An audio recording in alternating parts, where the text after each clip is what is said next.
যীশুখ্রিস্টের জন্ম এইরূপে হইয়াছিল।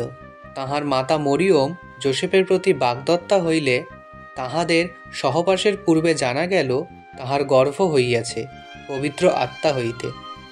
আর তাহার স্বামী যোসেফ ধার্মিক হওয়াতে ও তাহাকে সাধারণের কাছে নিন্দার পাত্র করিতে ইচ্ছা না করাতে গোপনে ত্যাগ করিবার মানস করিলেন। তিনি এই সকল ভাবিতেছেন, এমন সময় দেখো, প্রভুর এক দূত স্বপ্নে তাহাকে দর্শন দিয়া কহিলেন, যোসেফ, দাউদ সন্তান, তোমার স্ত্রী মরিয়মকে গ্রহণ করিতে ভয় করিও না, কেননা তাহার গর্ভে যাহা জন্মিয়াছে তাহা পবিত্র আত্মা হইতে হইয়াছে।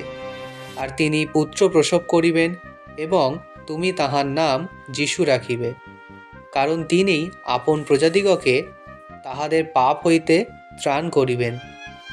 এই সকল ঘটিল যেন ভাববাদী দ্বারা কথিত প্রভুর এই বাক্য পূর্ণ হয়। দেখো, সেই কন্যা গর্ভবতী হইবে এবং পুত্র প্রসব করিবে, আর তাহার নাম রাখা যাইবে ইম্মানুয়েল। অনুবাদ করিলে ইহার অর্থ আমাদের সহিত ঈশ্বর। পরে যোসেফ নিদ্রা হইতে উঠিয়া প্রভুর দূত তাহাকে যেরূপ আদেশ করিয়াছিলেন সেইরূপ করিলেন, আপন স্ত্রীকে গ্রহণ করিলেন। আর যে পর্যন্ত ইনি পুত্র প্রসব না করিলেন সেই পর্যন্ত যোসেফ তাহার পরিচয় লইলেন না। আর তিনি পুত্রের নাম যীশু রাখিলেন। আমেন।